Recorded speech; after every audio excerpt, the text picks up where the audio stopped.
1220. 410 here on KHTS. He's been called the leader of Fumigation Nation, the Pestis Detectus, the Sultan of Bug Swatting, the Prince of Pest Control. He is the Chief Inspection Officer at Unipest Pest Control Company, Santa Clarita's leading pest control company. He's Cardon Ellis. He joins me in studio right now. Cardon, what's happening, brother? I'm what do you call it? The leader of Fumigation Nation? Yeah. Nobody calls you these nicknames but me, right? Dude, can I pay you to walk around behind me and just introduce me when I show up to inspections? Yeah, right. Sure. I'll be like your hype man. You know how these boxers come in and they have their whole team as they're walking to the ring. You know, it's like these guys are like 300 pounds, but they're holding up championship belts behind them as they come out to the ring. That's going to be me. I'm your hype man. Freaking COC, forget whoever you have announcing your football team coming out. You need to get Aaron De La Torre to do it because that was epic. I feel better now. I have like 6 different nicknames for you, and I think I'm the only one that calls you any of these. So, Cardon, you guys are the leading Santa Clarita pest control company, and you guys all do it with organic products. Yeah, right? Well, dude, we got everything, man. We got everything. And I do have to say, I got to show up early more often. Just because it's really funny hearing you say that the Dodgers are going to be playing the D-backs, and when you say it fast enough, it sounds like you're saying they're going to be playing the D-bags. Yes. And I'm sure there's a lot of Dodger fans that really, really appreciate that, right? Part of the reason why I say it very fast, and I don't call them the Diamondbacks, maybe for that reason. I'm saying maybe because I want things to be left in ambiguity. Anyway, Cardon, let's talk pest control company. But let's first, do it. I want to say, do homeowners get yearly house inspections? Because we get yearly physicals. We should at least from our doctors. Do you guys give out yearly inspections? That's like a good question. You know, usually we get frantic phone calls. I guess similar to health, we should get inspections regularly to be preemptive and That's what I'm preventative. saying. But well, with termites, yes, absolutely. There's plenty of times people call us and they're just curious and they want to know. But unfortunately, yeah, human beings, especially in Santa Clarita, where we're so busy raising our kids, we're very reactive with this kind of thing. So I would say for termite inspections, yes, I get people that call me ahead of time and are preventive on occasion.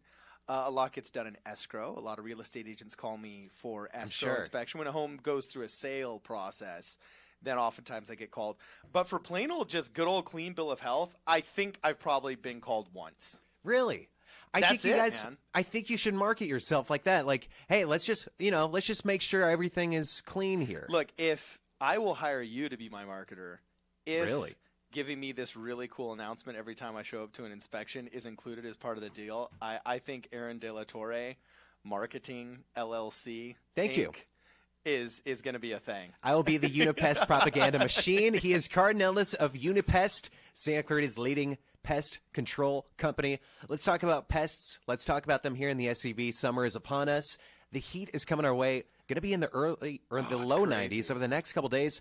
What are some of the issues facing the Santa Clarita Valley residents come summertime? What isn't lately with all those rains we had? Okay, actually, this week, it's kind of funny.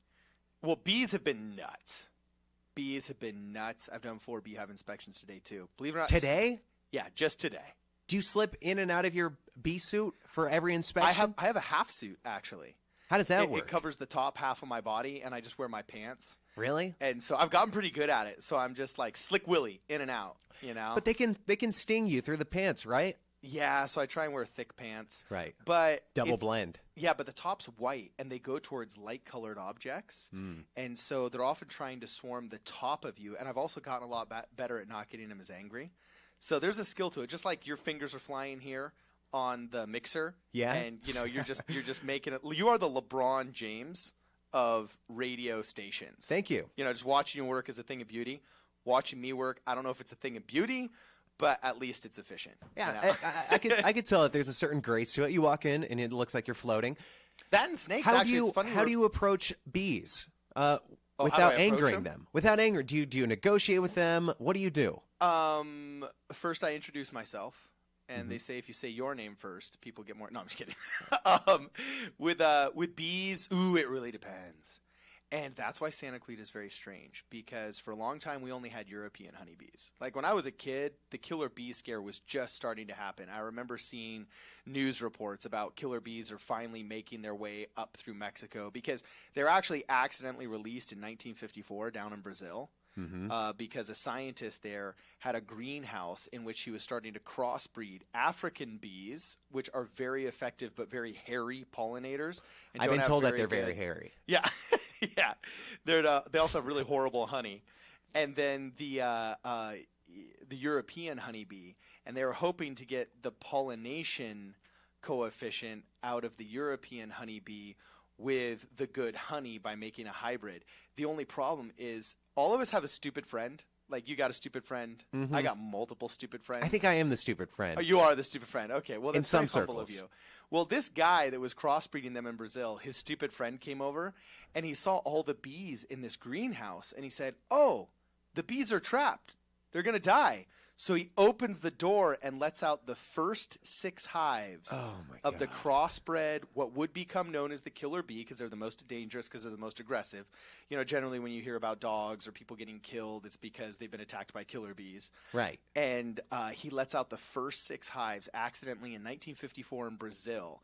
And then they just reproduce and flourish in South America, move their way up through Central America, up through Mexico, and by the 90s they were hitting California. And now it's estimated that, you know, the vast majority, in excess of 90% of the hives that we find are Africanized or semi-Africanized hives out there. The feral And they're hives, here that in the is. Santa Cruz Valley. Oh, yeah, totally. So a really aggressive hive is angry at you the second you show up. Yeah, I'm sure. You know what Others that aren't. reminds me of, that whole story? What? You remember in the first Spider-Man when the Green Goblin escapes from Oscorp and he's like Yeah. crazy, he's like menace? That's what Yeah. it reminds me of. All those killer bees coming out of Brazil. The Green Goblin, killer bees. I see. All right, so we're talking to Cardon Ellis of Unipest, Santa Clarita's leading pest control company. For more info for these great tutorial videos that you do, unipest.com, and go on YouTube, youtube.com. Just search Cardon Ellis, search Unipest. Cardon, say your son, because you have multiple kids, say your son wanted an ant farm in your house. He wanted to have pet ants. Would you allow that? Depending on the species, yeah. You can buy those off Amazon. Ant farms? Oh, it's so cool. They actually comes in a clear little case, and they've got this clear gel that has enough glucose for them to survive on. And the ants come in this little vial. You dump them inside of this clear plastic thing, and they actually carve tunnels through the clear gel, and you can see them actually laying eggs and reproducing. And look up, they're only like $20 on Amazon. I'm the insect study merit badge counselor. You I know spend way a too lot much. of time Yeah. studying insects. You're Yeah. the inspector. The Insectus prospectus Yes. inspectorus. Do you do research every day? If experience in life is research, yes, but we do have to get 20 hours of continuing education credits per license per year. So I probably study legit, I'd say 80 hours of reading and class instruction on entomology and insects per year. It's pretty nuts. Yeah. Actually, maintaining a license is kind of like a miniature college degree nowadays. I'm sure, because, Yeah. you got to stay up on it. That's what I'm saying. Cardon Ellis of Unipest, only organic friendly products, environmentally friendly products, Unipest Pest Control, taking care of all of the bee needs, all of the tree needs. Can my outro have those cool names in Yeah. it? Yeah. He's the leader of Fumigation Nation, the Pestis Detectus, the Sultan of Bug Swatting, the Prince of Yes! Pest Control, the Chief Inspection Officer, which is his actual title at Unipest Pest Control here in the SCV, unipest.com for more info. Also, they have a cool phone number, 661-284-7575. That's 661-BUG-7575. Easy enough. Did it just work out like that? Did you guys plan on getting Bug 7575? The AT&T guy was very patient as we tried to come up with an easy, memorable number, and I'd say we did it in about 5 minutes. Awesome. Yeah. 661-284-7575. That's Bug 7575. Summer's right around the corner. Dealing with bees, dealing with snakes. Call Unipest. They'll take care of it for you. Unipest.com. Cardon, thanks for coming in, man. Appreciate it. Thank you. Till next time. 4:19, time for a quick break. More music coming up. 98.